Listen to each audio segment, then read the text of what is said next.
Bismillahirrahmanirrahim. Assalamualaikum warahmatullahi wabarakatuh. Alhamdulillahi ala ihsanih wa syukru lahu ala taufiqihi wa amtinani. Asyhadu an la ilaha illallah wahdahu la syarika lahu ta'ziman li sya'nih. Wa asyhadu anna Muhammadan abduhu wa rasuluhu da'ila ridwani. Allahumma salli alaihi wa ala alihi wa ashabihi wa ikhwani. Ibu sekalian dirahmati Allah Subhanahu wa taala. Insyaallah kita melanjutkan masih dalam bab keempat, al-iman bir rusul, iman kepada para rasul. Dan kita sekarang akan bahas tentang tugas dari para nabi ya. Silakan dibuka halaman 603 jilid 1, halaman 603. Sungguhnya tugas para nabi sangat banyak ya. Di antara tugas-tugas tersebut adalah mengenalkan Allah kepada manusia ya, mengenalkan Allah kepada manusia. Hal ini karena Allah Subhanahu wa taala adalah gaib ya, dan tidak bisa dikiaskan dengan suatu yang nampak ya, suatu yang nampak. Sehingga meskipun diakui akal, dengan menggunakan akal kita bisa mengetahui adanya Tuhan. Akal bisa berpikir sehingga mengambil kesimpulan bahwasanya Tuhan itu pasti ada. Dan ini diakui juga oleh bahkan para falasifah al-Yunan, kaum falasifah baik misalnya Plato, kemudian Aristoteles ya. Mereka menyimpulkan dengan pikiran mereka bahwasanya ada sebab utama dari semua yang ada di alam semesta ini, mereka namakan dengan al-ilatul ula, sebab pertama, atau kalau bahasa kita disebut causa prima. Jadi akal mereka sudah sampai pada titik yang benar bahwasanya Tuhan itu ada. Tetapi Tuhan itu tidak bisa diketahui sifat-sifatnya dengan sekadar akal, kecuali hanya secara global. Dengan akal kita bilang Allah pasti, Tuhan pasti maha kuasa, iya. Tuhan pasti maha berilmu, iya.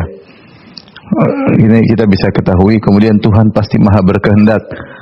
Tetapi lebih detail sampai nama-nama Allah yang detail, Al-Halim, Al-Ghafur, Ar-Rahman, ini nggak mungkin akal kita bisa sampai. Ya, bahwasanya Allah beristiwa di atas arsy ya. Bahwasanya Allah, banyak sifat-sifat Allah Subhanahu wa taala yang otak kita tidak bakalan bisa mengetahuinya secara detail. Dari situlah butuh namanya perantara antara Allah dengan manusia untuk menjelaskan tentang hakikat sifat-sifat Allah Subhanahu wa taala. Nah, perantara tersebut adalah para nabi. Perantara tersebut adalah para nabi. Jadi akal ini memiliki keterbatasan. Sebagaimana sering kita sampaikan bahwasanya akal itu ibarat mata ya. Ibarat mata ya. Tetapi dia butuh cahaya agar mata itu bisa melihat. Dan akal memiliki keterbatasan sebagaimana indera-indera yang lain. Mata kita punya keterbatasan untuk melihat, ada jarak tertentu kita nggak bisa lihat lagi, di balik tembok kita nggak bisa lihat lagi. Demikian juga pendengaran kita terbatas. Kita nggak bisa mendengar kalau frekuensinya terlalu rendah atau frekuensinya terlalu tinggi. Kita ada interval frekuensi tertentu yang kita bisa dengar.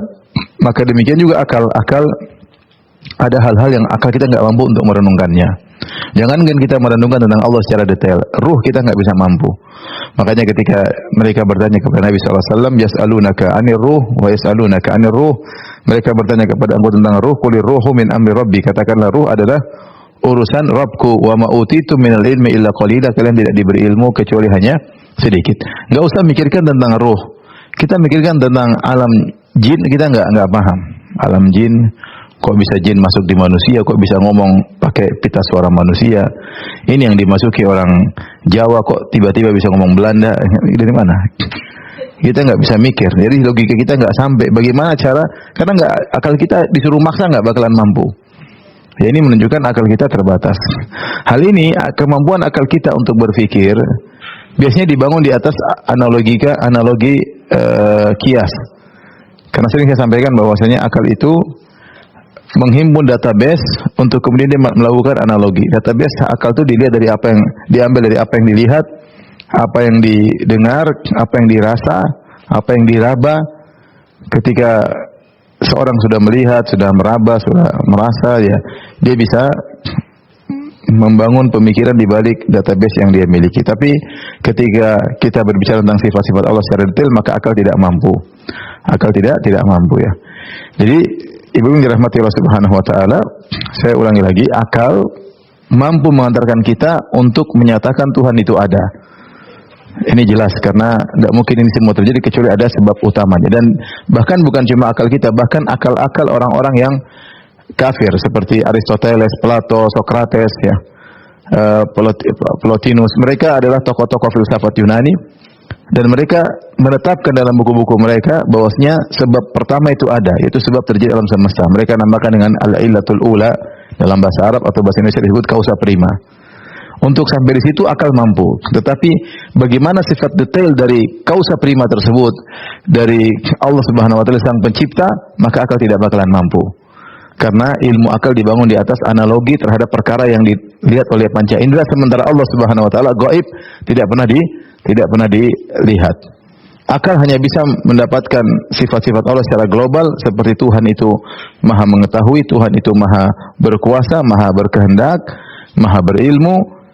Sebatas itu saja, tapi detail-detailnya tentang nama-nama Allah, sifat-sifat Allah, ini tidak mungkin akal sampai. Maka disitulah perlu Allah mengutus para rasul untuk menjelaskan kepada manusia tentang siapa Tuhan yang mereka diperintahkan untuk menyembahnya. Karena semakin mereka mengenal siapa Tuhan tersebut, maka mereka akan semakin khusyuk dalam beribadah. Mereka akan semakin takut kepada Tuhan tersebut. Mereka akan semakin tunduk kepada Tuhan tersebut. Seperti yang dikatakan seorang salaf, "Man kana billahi a'raf, kana minhu akhwaf, wa li ibadatihi atlab, wa an ma'siyatihi ab'ad." Siapa yang lebih semakin kenal Allah Subhanahu wa taala, maka dia semakin khusyuk kepada Allah, semakin semangat beribadah kepadanya dan semakin jauh dari bermaksiat kepadanya dengan mengenal Allah Subhanahu wa taala. Jadi tugas pertama para nabi adalah mengenalkan Allah Subhanahu wa taala. Dan alhamdulillah kalau kita baca syariat Islam mengenalkan Allah dengan secara detail, sifat-sifat secara detail, dengan asmaul husnahnya, nama-namanya dan sifat-sifatnya. Dan ini kita tidak akan dapati dalam agama-agama lain, ya.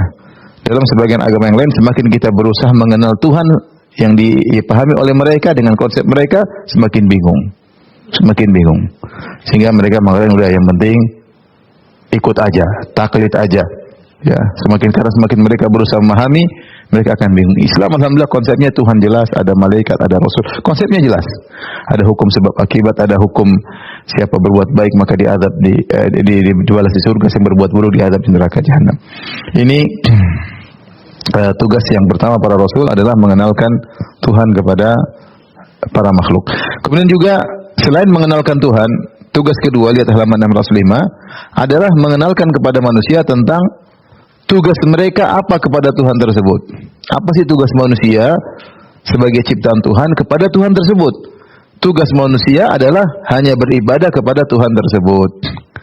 Ya, kalau mengenal Tuhan saja terus apa fungsinya? Fungsinya kalau kamu sudah tahu kamu punya Tuhan dan kamu adalah makhluk diciptakan, nah ada tugas. Tugas ini yang kasih tahu para rasul, yaitu untuk beribadah kepada sang Tuhan tersebut tanpa mensekutukannya. Wa ma khalaqatul jinna wal insa illa liya'budun. Tidak ada ciptakan jin manusia kecuali untuk beribadah kepadanya. Kalau tidak ada rasul kita nggak tahu. Sudah tahu ada Tuhan, dia mau ngapain? Ya, rasul itu yang kasih tahu.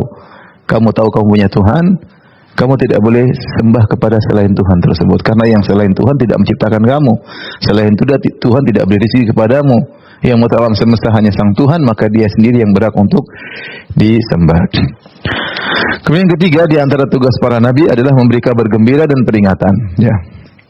Ini di antara tugas para rasul. Allah berfirman, "Wa nursilul mursalina illa mubasysyirin wa mundzirin." Dan tidaklah kami mengutus para rasul melainkan untuk memberikan kabar gembira dan memberi peringatan.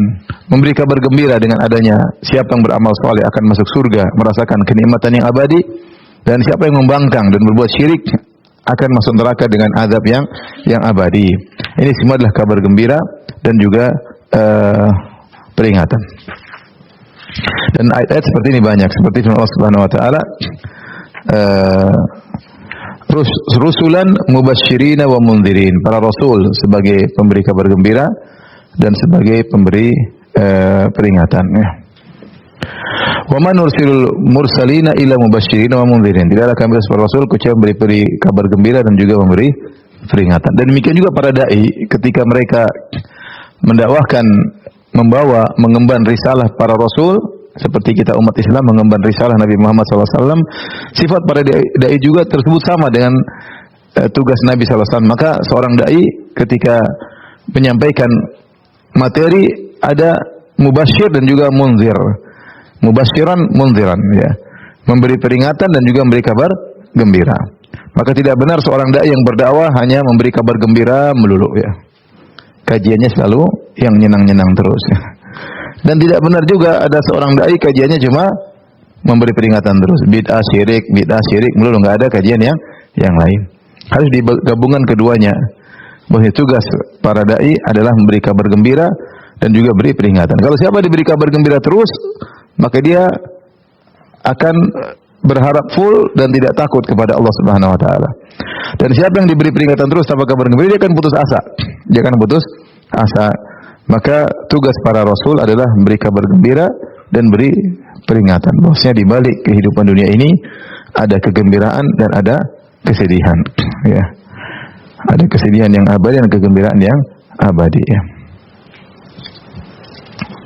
Kata Allah, fil akhirati adzabun syadidun wa maghfiratun minallahi wa ridwan. Ketika Allah sebutkan tentang hakikat dunia, kata Allah Subhanahu wa taala, i'lamu annamal hayatud dunya la'ibu wa lahu wa zinatun wa tafakhurun bainakum wa takathurun fil amwali wal aulad kamathali ghaithin a'jabal kuffara nabatuhu thumma yahiju fatarahu musfarra thumma yakunu hutama wa fil akhirati adzabun syadidun wa maghfiratun minallahi wa ridwan wa mal hayatud dunya ila mata'ul ghurur. Dalam surat Al-Hadid kata Allah, ketahuilah, Allah jelaskan tentang kehidupan dunia, ketahuilah dunia ini hanyalah permainan dan senda gurau, ya. Hanya perhiasan, ya, dengan baju, dengan apa namanya, jam, dengan apa yang kita pakai, ya. Wa tafakhurum bainakum, dunia ini hanya tempat untuk bangga-banggaan di antara kalian. Saya dari suku ini, saya dari suku anu, saya keturunan ini, keturunan anu, saya punya ini, saya punya anu. Saya darah biru, kamu darah hijau, yang seterusnya. Wa takathurun fil amwali wal aulad, dan demikianlah dunia juga adalah tempatnya untuk saling bangga-banggaan, banyak-banyakan. Saya punya perusahaan lebih banyak daripada kamu, kamu punya segini, saya punya anak lebih banyak, saya punya istri lebih banyak, bangga-banggaan aja. Hanya sekedar bangga-banggaan, ya.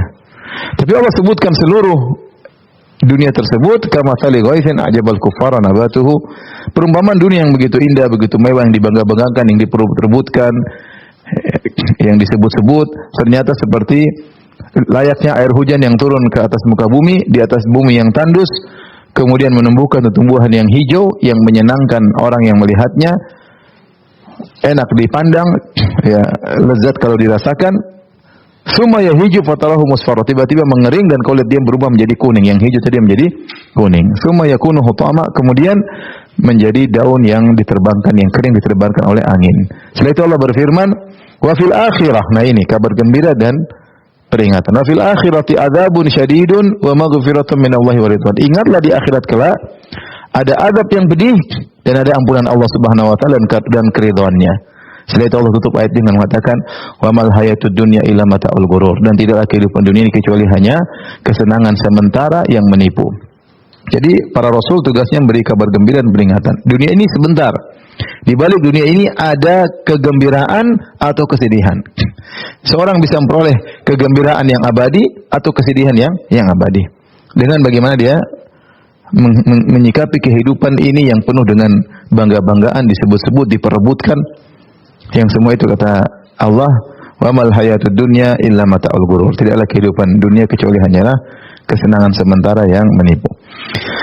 Kemudian di antara tugas para rasul adalah menjelaskan syariat secara detail, ya. Kita tahu bahwasanya manusia butuh dengan aturan.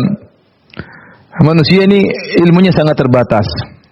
Ilmunya sangat terbatas. Kemudian dia hanya memandang dari satu sisi. Ilmunya hanyalah ilmu yang mikro, bukan makro.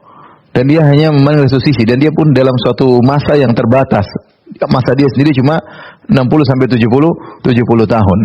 Sehingga kalau dia membuat produk hukum, dia pasti terbatas dengan kemampuannya. Sehingga produknya selalu produk yang gagal, produk yang harus direvisi, produk yang dikritiki oleh yang lainnya.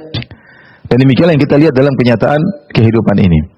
Kalau dia buat produk hukum, pasti ada yang diuntungkan dan ada yang dirugikan. Maka para rasul tugasnya membawa risalah dari Tuhan Inilah hukum yang Allah berikan kepada kalian karena Dia adalah pencipta kalian, maka Dia yang lebih tahu tentang kemaslahatan kalian. Dia turunkan hukum yang adil, yang berkesinambungan, cocok untuk kalian, apalagi umat Muhammad SAW dan sampai akhir zaman. Sampai akhir zaman. Dan para rasul masing-masing punya hukum tersendiri, kecuali Nabi Muhammad SAW yang hukumnya berlanjut sampai hari kiamat. Adapun para rasul-rasul sebelumnya, maka hukum-hukum yang Allah turunkan kepada mereka bergantung dengan zaman mereka. Bergantung dengan zaman mereka. Nah, dari sini tugas para nabi menjelaskan tentang hukum-hukum syariat tersebut. Tugas kita sebagai makhluk adalah menerima hukum-hukum Allah. Karena kita tahu Allah Subhanahu wa taala, Dia sang pencipta, lebih tahu tentang kemaslahatan kita daripada diri kita sendiri. Kenapa? Karena ilmu kita cetek. Ilmu kita cetek. Kita pun mandang di satu sisi. Ilmu kita cuma mikro. Kita pun hanya terbatas pada lingkungan kita, terbatas pada zaman yang kita jalani. Adapun Allah Subhanahu wa taala yang ilmunya meliputi segala sesuatu, yang maha adil, yang maha bijak, maha segalanya, ketika Dia turunkan hukum-hukum, hendaknya kita terima hukum-hukum tersebut. Makanya saya sering sampaikan, semua orang mengakui bahwasanya sang kreator alam semesta ini begitu hebat. Yang mengkreat manusia, yang menciptakan manusia ini sangat hebat. Tanya para dokter, mereka tahu bagaimana sang kreator membuat organ pernapasan, organ jantung dengan aliran darahnya, organ ginjal, sistem yang kompleks dan sangat padat, sangat detail dengan berbagai jutaan saraf dalam tubuh manusia. Luar biasa. Kalau begini maka fungsi tubuh seperti ini luar biasa ya. Yakin Allah berfirman, wa fi anfusikum afala tubsirun, dan pada diri kalian tidakkah kalian melihat bagaimana keagungan Allah Subhanahu wa taala? Sanurihim ayatina fil afaqi wa fi anfusihim. Kami akan nampakkan kepada mereka bagaimana tanda-tanda kekuasaan kami di cakrawala ini. Kita bisa lihat bagaimana satu aja kita ambil makhluk Allah, kita renungkan, luar biasa sang kreator dari makhluk ini. Kita ambil lalat saja dengan mata fasetnya, dengan kelincahannya, dengan kegiatannya, kita ini luar biasa yang ciptakan alat. Kita ambil semut aja, kita ambil sampel kemudian kita renungkan, ini luar biasa. Kita lihat langit, luar biasa. Lihat matahari yang saya sering sampaikan, matahari yang jaraknya dari sini, kata orang jaraknya dari matahari sampai kita 150 juta kilometer. Kemudian bagaimana matahari sudah jutaan tahun bisa mengeluarkan panas yang konstan, tidak pernah berubah. Seandainya panas tersebut bertambah, semakin bertambah kita akan kebakar. Seandainya matahari panasnya tersebut semakin berkurang, kita akan kedinginan. Seandainya matahari semakin mendekat, kita akan terbakar. Kalau seandainya semakin matahari orbitnya semakin jauh, kita akan kedinginan. Bagaimana? Siapa yang bisa jaga matahari jutaan tahun dengan orbit yang tetap, dengan panas yang konstan? Para ahli astronomi mengatakan di permukaan matahari setiap hari terjadi ledakan yang dahsyat agar bisa mengeluarkan panas sampai kepada kita. Ibaratnya kalau kita mau bikin panas sampai 10 km dari sini, kita harus membakar sesuatu dengan ukuran yang pas sehingga derajatnya terus sama di sana. 10. Tapi siapa yang mampu coba kita bakar sesuatu? Pasti kadang-kadang lebih panas, kadang-kadang panasnya turun. Tapi yang bisa menjaga ledakan tersebut konstan di permukaan matahari dan panasnya konstan tetap terus tidak pernah berubah, siapa? Kalau bukan Tuhan. Nah, kita melihat bagaimana keagungan Tuhan dalam menciptakan semua alam semesta ini, dan pasti perhitungannya detail, tidak pernah salah. Matahari tidak pernah terlambat terbit, tidak pernah terlambat terbenam. Aturan yang diungkap oleh para fisikawan dengan aturan-aturan alam, sungguhnya dalam alam semesta ini ternyata banyak rumus. Rumus itu sebenarnya aturan alam yang Allah yang bikin rumus-rumus tersebut. Hanya kita baru melihat, kita baru tahu. Ternyata dalam alam semesta ini ada rumus yang berjalan. Siapa yang bikin rumus ini? Tuhan. Dan tidak pernah salah. Nah, ketika Tuhan tersebut, sang kreator tersebut bikin aturan buat kita nggak mau terima. Kita aja disuruh bikin lalat nggak bisa, disuruh bikin ini sering salah, disuruh gambar rumah keliru-keliru, disuruh bikin peraturan, disuruh bikin apa sih pasti kita banyak salahnya. Terus kita mau menyaingi hukum Tuhan. Al-Quran sudah Allah turunkan, yang bikin alam, yang bikin turunkan Al-Quran. Kita bilang enggak, saya punya aturan sendiri. Lebih maslahat buat saya daripada sang Tuhan yang bikin. Ini mengerikan. Apa hukum jahiliyah ya begun? Apakah mereka mencari hukum jahiliyah? Waman ahsanu hukman, ya. Siapa yang lebih hukumnya lebih tinggi lebih indah hukumnya daripada Allah Subhanahu wa taala. Oleh karenanya ikhwan dan akhwat yang Allah Subhanahu wa taala, ini ketika para nabi datang menjelaskan syariat, maka tugas kita harus terima. Karena ini syariat dari apa? Tuhan. Pasti sempurna syariat tersebut. Pasti detail. Pasti secara tidak ada kontradiktif.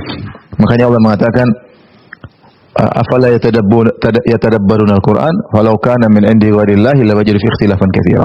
Apakah mereka tidak merenungkan tentang Al-Qur'an, tidak mentadabburi?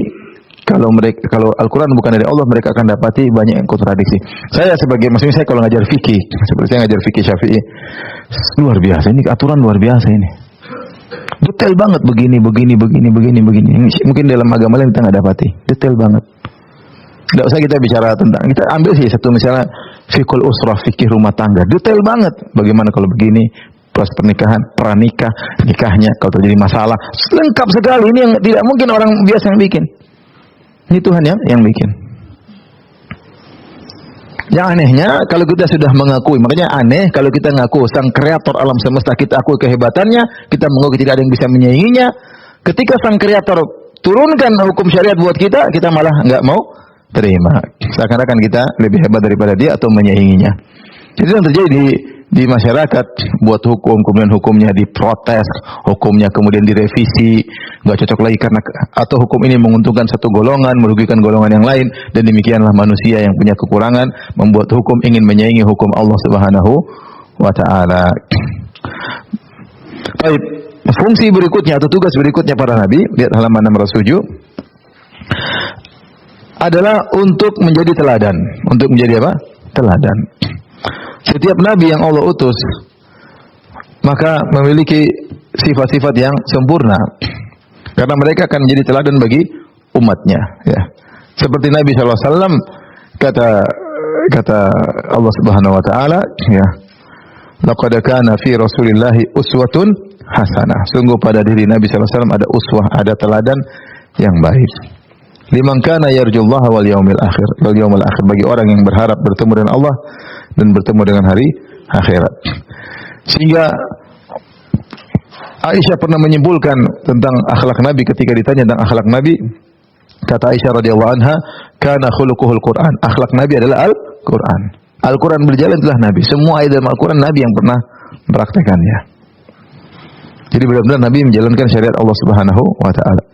Makanya Nabi SAW akhlaknya sendiri merupakan mukjizat tersendiri. Akhlaknya sendiri merupakan mukjizat tersendiri. Ya, siapa yang merenungkan tentang akhlak Nabi, maka dia tahu akhlak Nabi itulah mukjizat dari sisi sebagai suami. Dia sebagai suami mukjizat. Tidak ada yang dia seperti suami seperti Nabi SAW. Bisa mendekati atau berusaha, tapi bisa sempurna seperti Nabi nggak ada yang bisa. Sebagai ayah sempurna, sebagai pemimpin negara sempurna, sebagai kawan sempurna, sebagai kepala negara sempurna. Ketika berhadapan dengan musuh, sikap dia terhadap musuh sempurna. Sempurna. Kapan berperang, ketika berperang sempurna, ketika berdamai sempurna. Sempurna semuanya. Ketika perang paling berani, Nabi paling depan. Para sahabat mengatakan kalau kunna idza marral ba's, ya, ittaqaina bi Rasulillah sallallahu alaihi wasallam. Kata Ali bin Abi Thalib, kami kalau perang sudah sangat gawat, kami berlindung di belakang Nabi. Padahal Ali bin Abi Thalib adalah orang yang sangat-sangat pemberani. Tapi kalau sudah perang sangat gawat, berlindung di belakang Nabi. Nabi paling depan.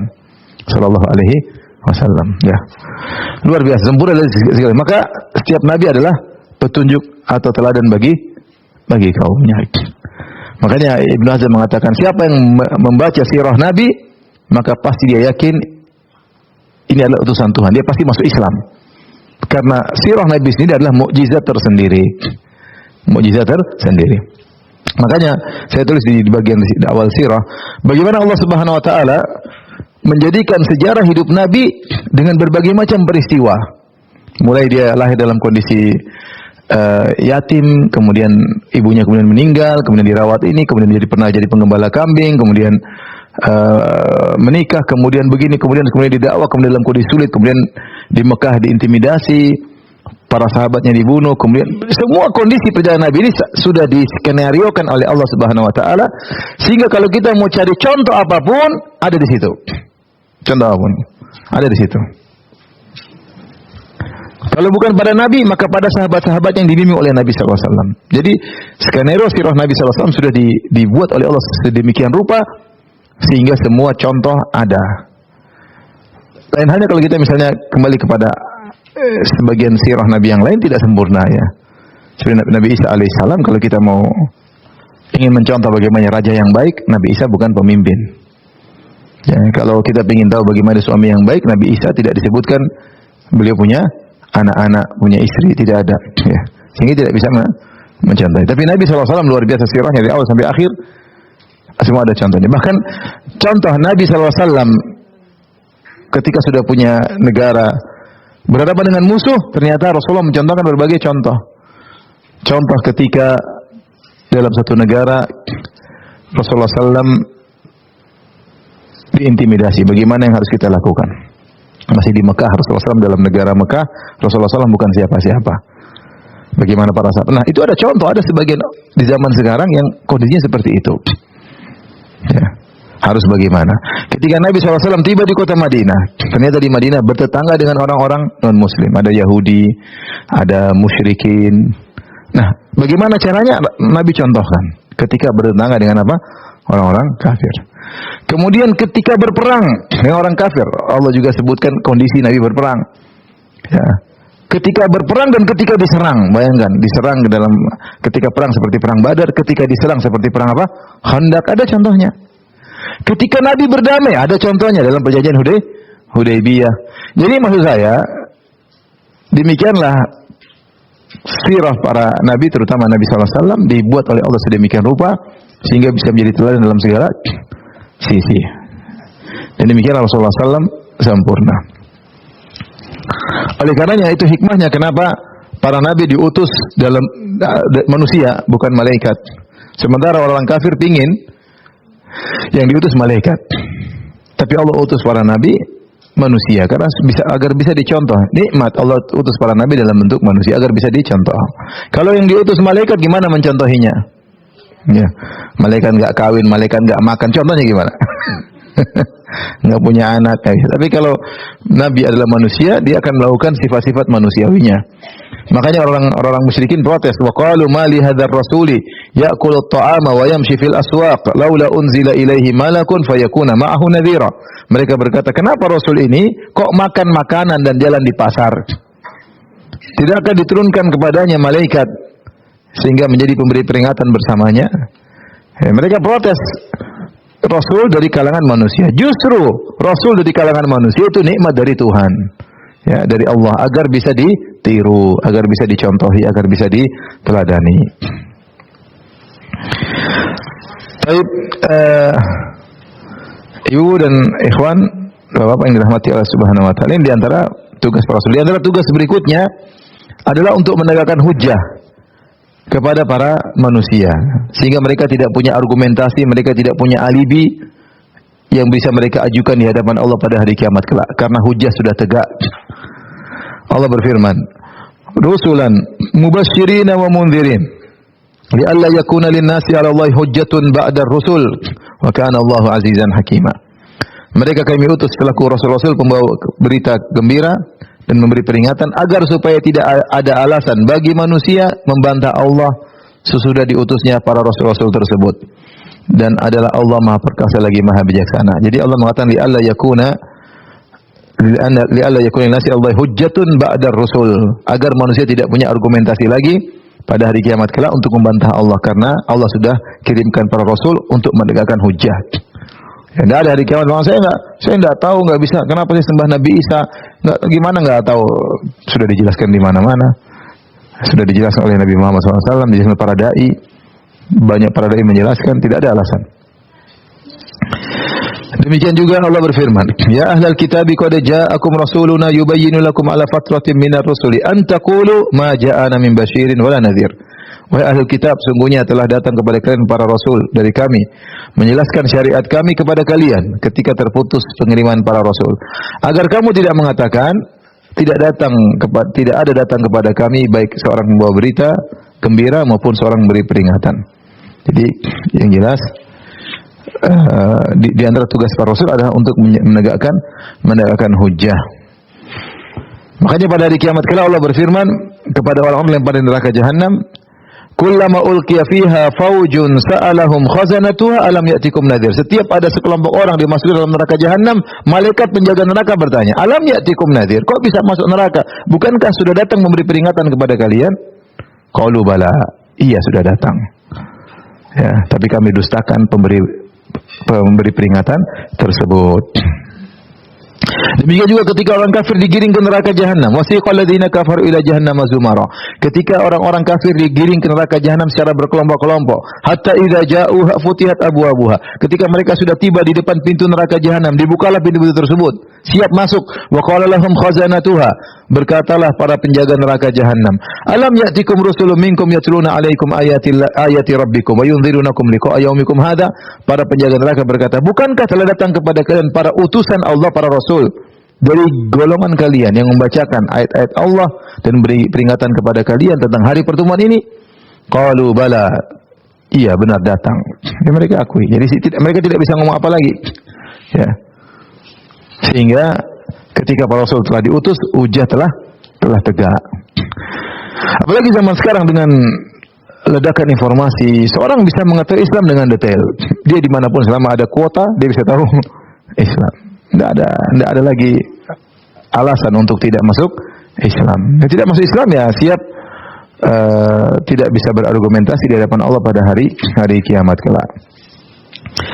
Tapi itu di antara sekian tugas para nabi dan rasul, Bapak-bapak yang dirahmati Allah Subhanahu wa taala. Kita bahas pembahasan berikutnya tentang sifat-sifat para rasul, sifat-sifat para rasul. Saya akan bacakan secara singkat ya. Sifat-sifat para rasul kita bisa bagi menjadi dua. Sifat-sifat mereka sebagai hamba Allah dan sifat-sifat mereka sebagai utusan Allah. Jadi semua rasul itu adalah hamba dan utusan Allah. Qul innama ana basyarun yuha ilayya. Katakanlah wahai Muhammad, sungguhnya aku ini hanyalah manusia, hanya saja aku diberi wahyu oleh Allah Subhanahu wa taala. Nah, kita ketika beriman kepada Nabi Muhammad, kita harus mengimani dia sebagai rasul dan sebagai hamba. Jangan kita beriman dia sebagai rasul aja tapi kita lupa dia seorang hamba. Karena kalau kita lupa dia hamba, kita bisa menyembahnya. Sebagaimana orang Nasara lupa bahwasanya Isa adalah hamba sehingga mereka menyembah Nabi Isa.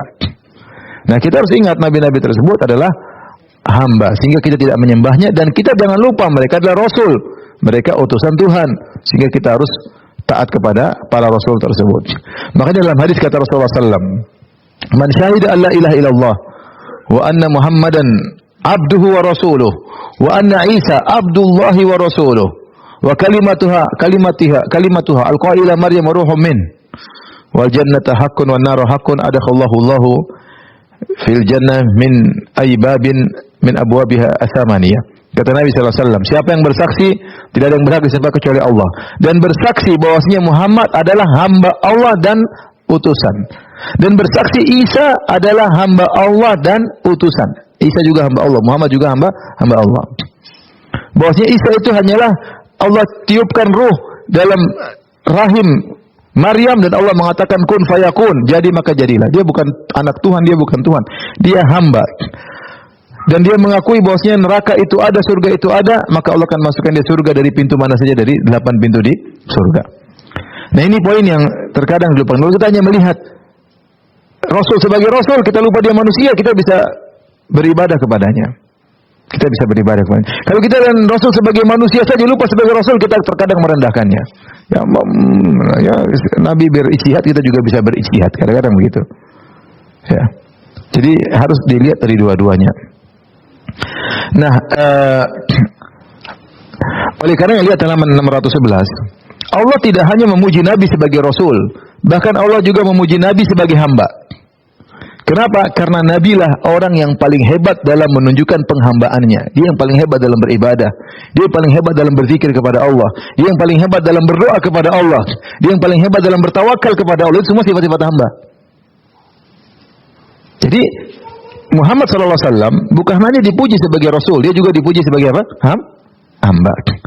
Bahkan ketika Nabi SAW sholat sampai tatawarram qadamah, sampai kaki beliau bengkak-bengkak, tatafattar qadamah, sampai kaki beliau pecah-pecah, maka ditanya oleh Aisyah, maka Rasulullah SAW berkata, afala akunu abdan syakura, kenapa aku tidak menjadi hamba yang pandai bersyukur. Allah memuji Nabi bahkan dalam kondisi-kondisi genting. Contoh lihat halaman 611 dalam surat Al-Isra ayat 1. Subhanalladzi asra bi abdihi. Perhatikan. Maha suci Allah yang memperjalankan hambanya. Perhatikan itu perkataan bi abdihi. Lihat Ibu. Allah tidak mengatakan subhanalladzi asra bi rasulihi. Maha suci Allah yang memperjalankan rasulnya. Tidak, tapi Allah mengatakan maha suci Allah yang memperjalankan hambanya di malam hari. Minal masjidil haram ilal masjidil aqsa alladzi barakna haulahu linuriyahu min ayatina innahu samiul basir. Ini peristiwa Isra Mi'raj adalah peristiwa pemuliaan kepada Nabi sallallahu alaihi wasallam. Bahkan Allah jadikan peristiwa tersebut ketika Nabi telah mengalami kesedihan yang luar biasa, yaitu istrinya Khadijah meninggal, pamannya Abu Thalib meninggal, intimidasi kaum musyrikin semakin parah. Allah menghibur Nabi dengan memperjalankan dia Masjidil Haram, Masjidil Aqsa naik ke langit 7 turun lagi. Dan ini peristiwa ini menjadikan orang-orang kafir semakin mengejek Nabi sallallahu alaihi wasallam karena akal mereka tidak masuk. Bahkan sebagian orang sampai murtad ketika melihat peristiwa ini. Peristiwa luar biasa, di antara mukjizat Nabi yang sangat luar biasa adalah Al-Isra wal Mi'raj. Al-Isra itu dari Masjidil Aqsa, Masjidil Haram, Masjidil Aqsa. Al-Mi'raj dari Masjidil Aqsa ke langit yang tuh Sidratul Muntaha, langit 7. Untuk bertemu dengan Allah Subhanahu wa taala. Nah, ini kondisi yang sangat istimewa ini Allah tidak mengatakan maha suci Allah yang telah memperjalankan Rasulnya, tapi Allah mengatakan maha suci Allah yang telah memperjalankan apa? Hambanya. Demikian juga Allah menyebutkan dalam surat Al-Jin, ketika Nabi sedang salat kemudian para jin berdesak-desakan ingin dengar bacaan Nabi. Ini kondisi mulia. Wa annahu lamma qama abdullah yad'uhu kadu yakununa alaihi libada. Dan bahwasanya ketika hamba Allah mengatakan wa annahu lamma qama abdullah, ketika sang hamba Allah sedang salat. Allah tidak mengatakan ketika sang Rasulullah sedang salat, tapi Allah mengatakan ketika hamba Allah sedang salat. Menyembah Allah Subhanahu wa taala, hampir-hampir jin-jin itu mendesak mengurumuninya. Mereka ingin dengar bacaan Nabi. Ini kondisi mulia. Kondisi mulia Nabi di kalangan para jin. Orang tidak lihat jin berdesak-desakan, tapi Allah cerita. Jin berdesak-desakan buat apa? Buat dengar bacaan lantunan apa? Al-Quran. Bukan sebagian orang jin berdesak-desakan untuk godain dia. Ini jin berdesak-desakan untuk dengar apa? Lantunan Al-Quran. Kemudian Allah juga menyebutkan tentang hamba Nabi sebagai hamba dalam ayat disebut dengan ayat tantangan. Lihat surat Al-Baqarah ayat 23 kata Allah Subhanahu wa taala, "Wa in kuntum fi raibin mimma nazzalna ala abdina." Kata kalau kalian ragu tentang Al-Qur'an yang kami turunkan kepada hamba kami. Allah tidak mengatakan ala rasulina, tapi Allah mengatakan ala abdina.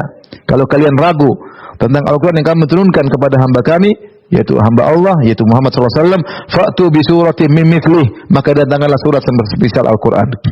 Wad'u syuhada'akum min dunillahi in kuntum shadiqin. Cari penolong-penolong kalian untuk membentukkan kalau kalian memang benar. Jadi inilah yang kita harus yakini, Muhammad SAW dan juga para rasul-rasul yang lain, mereka bukan hanya memiliki sifat sebagai seorang rasul yang kita puji, tapi mereka juga terpuji sebagai sifat seorang hamba. Makanya kalau kita lihat para anbiya, mereka ibadahnya luar biasa. Nabi Muhammad SAW ibadah seperti itu luar biasa sampai kaki bengkak-bengkak. Rakaat pertama baca surat Al-Baqarah, kemudian surat An-Nisa, kemudian surat Ali Imran. Itu rakaat pertama. Kita siapa yang kuat seperti itu? Ketika di padang Arafah Rasulullah SAW berdoa dari setelah zuhur sampai maghrib, berdoa terus. Di atas onta, di bawah terik matahari berdoa sampai ketika tali kekang onta bergerak, beliau pegang tangan kiri, tangan kanan tetap menghadap ke langit. Berdoa berjam-jam. Kita hajian di Arafah 15 menit permintaan sudah habis, bingung minta apa. Benar, banyak minta apa? Harus bawa buku doa, baca bingung. Karena bingung minta apa. Kayaknya sudah aman semua, padahal akhirat belum nyaman, belum aman. Padahal alam barzah belum apa? Aman. Kebutuhan kita kepada Allah kurang. Kapan seorang merasa butuh kepada Allah? Tatkala dia sadar dia seorang hamba. Makanya Ibnu Taimiyah mengatakan semakin seorang merasa rendah di hadapan Allah, dia semakin tinggi. Semakin tinggi di sisi Allah Subhanahu wa taala. Nah, untuk menghadirkan kita ini butuh sama Allah susah, enggak bisa kita ngada-ngadain. Nabi benar-benar tahu bahwasanya dia adalah hamba Allah, makanya dia kuat berdoa. Bahkan Nabi berkata, "Fala takilni ila nafsi tarfata ain." Jangan kau biarkan aku bersandar pada diriku hanya meskipun hanya sekedip mata. Jadi saya sudah maksudnya sering hajian, saya sering lihat tidak mampu orang berdoa apa? Panjang-panjang. Ada bingung paling nangis pun paling 10 menit 15 menit kemudian selesai. Bingung. Mau minta apa lagi? Padahal masih banyak masalah. Tapi tidak minta, udah habis pertanyaan. Permintaan sudah habis. Nabi yang tidak ada masalah, Nabi ada masalah enggak? Enggak ada. Tidak ada masalah di dunia, enggak ada masalah, di alam barzah enggak ada masalah, di surga yang buka pintu surga tidak buka kecuali Nabi yang ketuk. Itu pun dia berdoa. Kenapa? Karena dia memiliki sifat penghambaan yang luar biasa. Ya. Seperti juga disebutkan Nabi Sulaiman alaihissalam. Nabi Sulaiman kalau sudah sholat di atas tongkat bisa berhari-hari. Makanya Allah sebut tentang kisah Nabi Sulaiman ketika dia meninggal. Jin-jin tidak tahu karena Nabi Sulaiman kalau lagi ngawasi jin-jin kerja dia sambil sholat. Setelah Nabi Sulaiman kok sholat nggak berhenti-berhenti. Padahal dia sudah meninggal dunia, tapi meninggalnya di atas apa? Tongkat. Jin-jin kira masih sholat, biarin kerja terus masih sholat. Ternyata Nabi Sulaiman tersungkur. Lah ternyata sudah mati, kita kebohong dari Nabi Sulaiman. Mereka. Ibadah mereka sangat apa? Sangat kuat. Karena mereka adalah para hamba. Taib, oleh karenanya mereka bukanlah malaikat, mereka adalah manusia. Makanya banyak umat-umat mereka yang mengejek. Wa qalu ma li hadzal rasuli ya'kulu at-ta'ama wa yamshi fil aswaq. Rasul apa Muhammad ini kok makan makanan jalan di pasar? Mereka mau Rasul itu malaikat terbang gitu, enggak. Ya. Wa ma arsalna minal mursalina illa innahum la ya'kuluna at-ta'ama wa yamshuna fil aswaq. Tidak kami mengutus para rasul kecuali mereka makan makanan dan mereka berjalan di pasar. Nah, lihat halaman 613 tentang sifat-sifat manusiawi para nabi. Ini sifat-sifat manusiawi ya. Tujuan kita untuk meyakini Nabi Muhammad adalah seorang hamba sebagaimana nabi-nabi yang lain agar kita tidak beribadah. Makanya Nabi berkata, "La tutruni kama atratin Nasara bin Maryam innama ana 'abdun faqulu Abdullahi wa rasuluh." Jangan kalian berlebih-lebihan kepada aku sebagaimana Nasara berlebih-lebihan kepada siapa? Nabi Isa. Karena mereka berlebihan kepada Nabi Isa, akhirnya mereka anggap Nabi Isa sebagai Tuhan, anak Tuhan. Innama ana 'abdun, aku hanya seorang hamba. Faqulu Abdullahi wa rasuluh. Katakanlah Muhammad adalah hamba Allah dan Rasulnya. Rasulullah ingin jelaskan, saya hamba ini sifat mulia. Jangan kalian lupakan sifat hambaku, sehingga kalian melebih-lebihkan aku seperti Nabi Isa. Akhirnya disembah. Akhirnya disembah. Ya. Seperti sebagian mereka ada yang memuji Nabi dengan perkataan yang luar biasa, dengan mengatakan, wa inna min judika ad-dunya wa dharrataha wa min ulumika ilmal lauhi wal qalami. Di antara kedermawanan engkau wahai Muhammad adalah dunia dan surga dan akhirat. Di antara kedermawanan Muhammad siapa? Dunia dan akhirat. Dan kalau dunia akhirat dari Nabi, kalau dari Allah yang mana?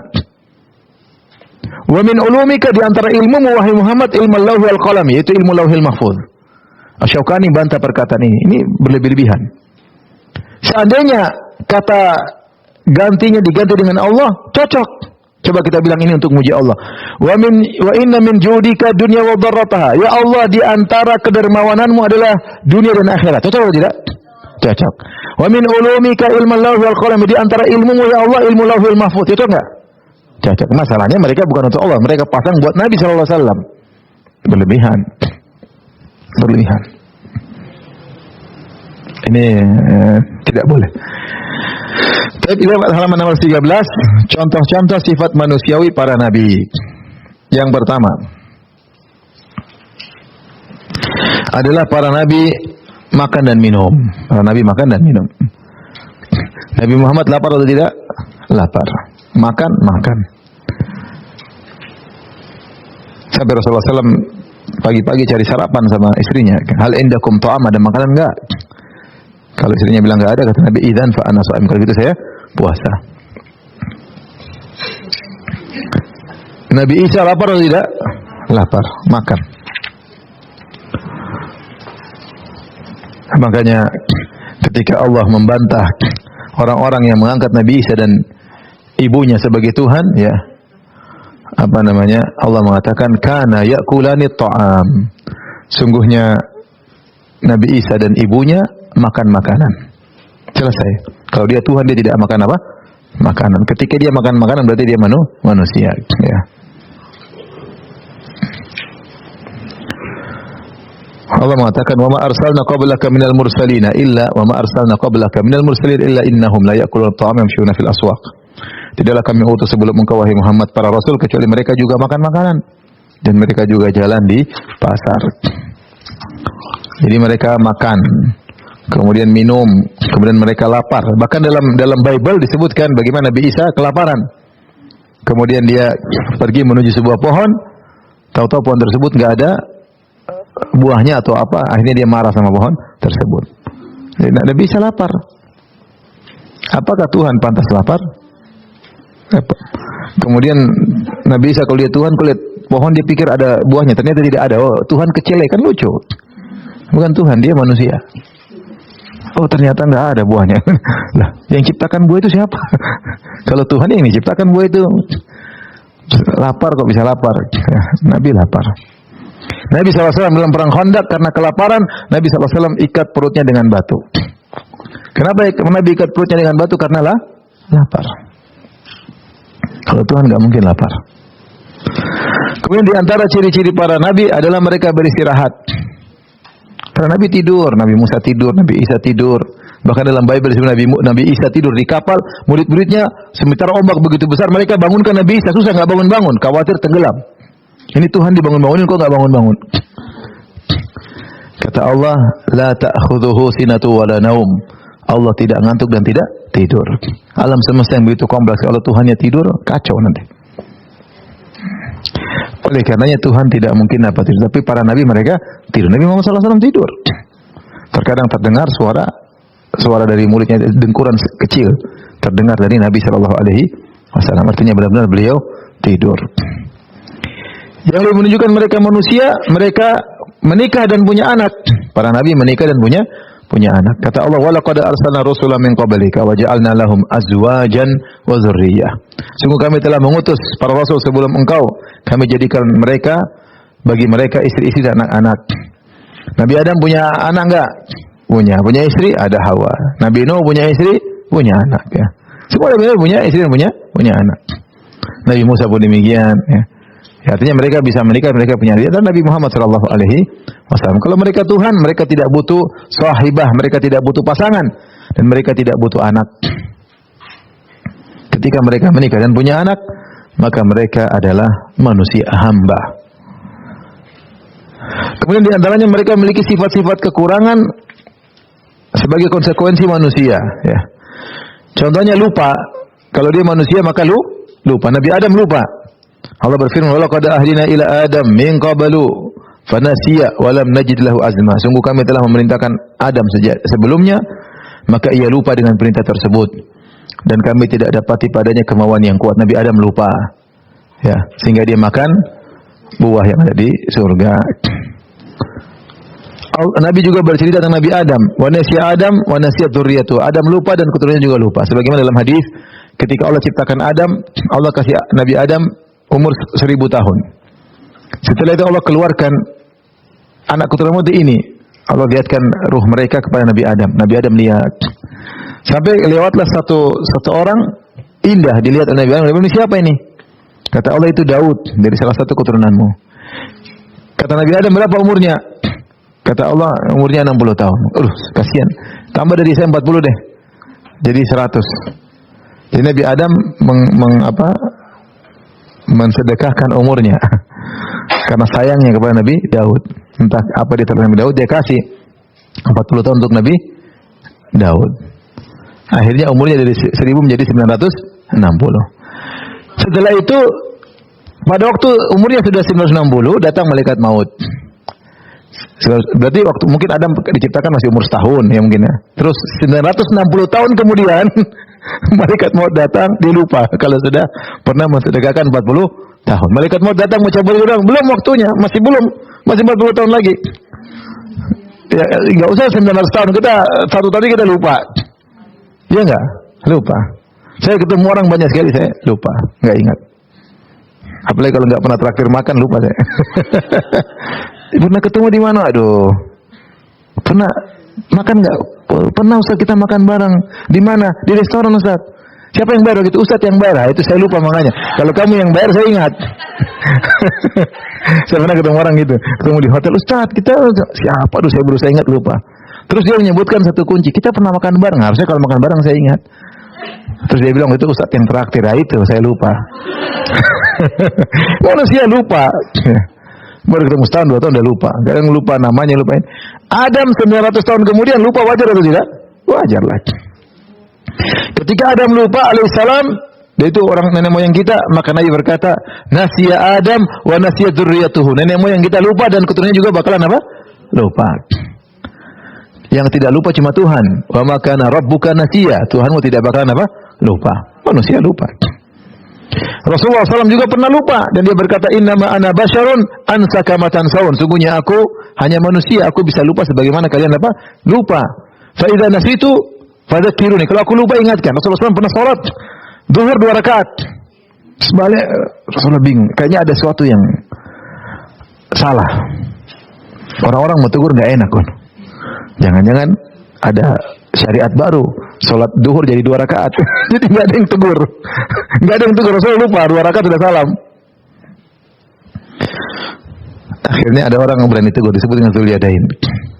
Dia mengatakan, ya Rasulullah, nusita am kusiratis salat. Dia berani bertanya, ya Rasulullah, mohon maaf ya Rasulullah, ini engkau lupa atau salat dikosor? Kata Nabi, saya tidak lupa dan tidak dikosor.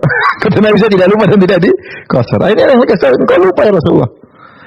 Akhirnya Rasulullah SAW pun sujud sahwi, tambah 2 rakaat dengan sujud sahwi. Artinya Allah menjadikan Nabi lupa supaya ada syariat bagaimana kalau lupa.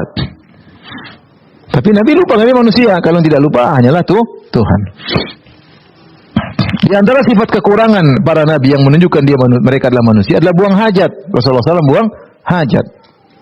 Kata Anas bin Malik radhiyallahu anhu, kana Rasulullah SAW yadkhulul khala fa ahmilul ana wa gulamun nahwi idawatan min ma'in wa anazatan fayastanjibil ma. Ada Rasulullah SAW buang hajat, maka aku, kata Anas, aku dan seorang pemuda yang bocah atau remaja sepertiku, kami bawa air buat Nabi sallallahu alaihi wasallam. Fayastanjibil ma, kemudian air yang kami bawakan itu digunakan Nabi untuk beristinja, untuk cebok. Berarti kalau Nabi cebok berarti ada kotoran yang keluar tidak? Ada. Berarti Nabi buang hajat. Demikian juga Abdullah bin Mas'ud pernah mengambilkan batu untuk Nabi beristijmar. Untuk beristijmar itu membersihkan dengan batu. Karena boleh beristijmar dengan batu, boleh dengan air. Jadi intinya Nabi buang hajat. Rasulullah SAW juga buang air kecil, Rasulullah buang air besar. Ya. Demikian para nabi-nabi yang lain. Adapun peringatan sebagian orang Nabi tidak pernah buang hajat, ini tidak benar ya. Tidak benar. Rasulullah buktinya Anas bawa apa?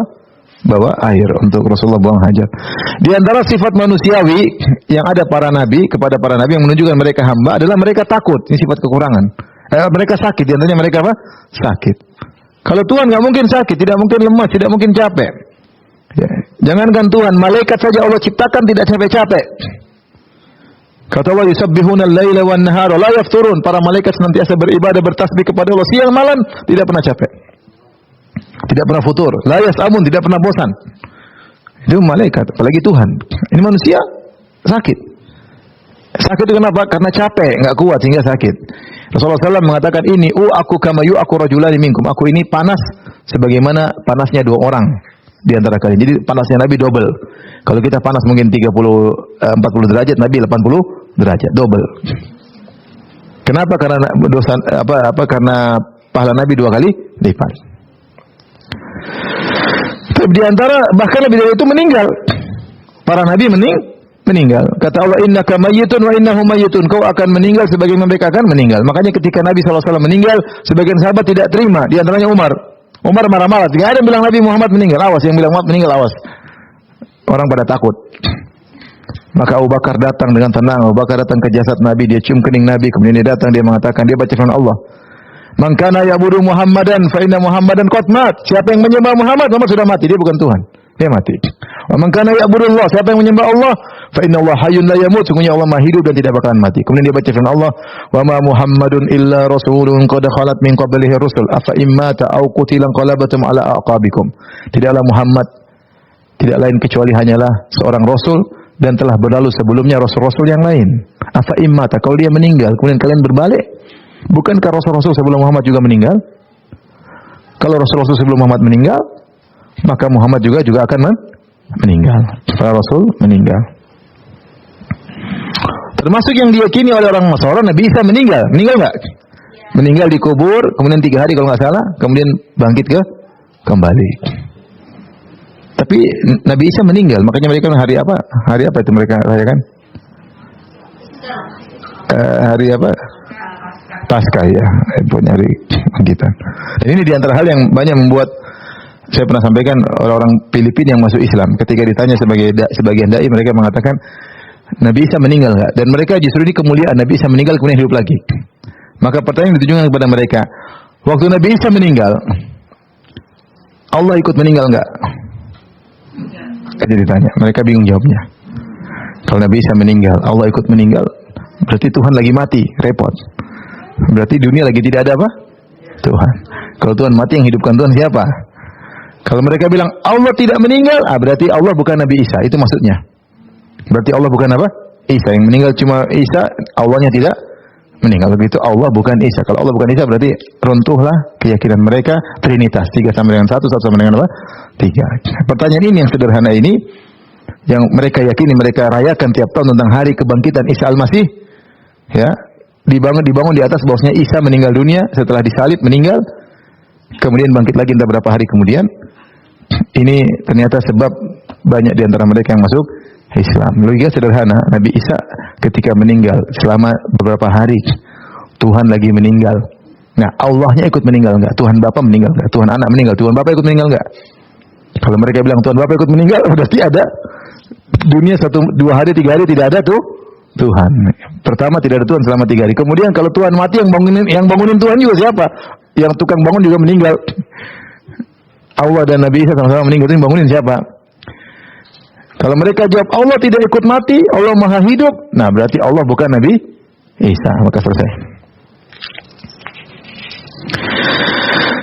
Kemudian di antara sifat manusiawi para rasul yang sifat kekurangan adalah takut. Takut. Kalau Tuhan tidak mungkin takut. Takut sama siapa? Dia yang ditakuti. Tetapi di antara sifat para rasul yang menunjukkan mereka adalah hamba adalah mereka takut.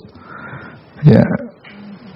Seperti firman Allah kepada Nabi Muhammad, wa takhshan nasa fa wallahu ahaqqu an takhsha.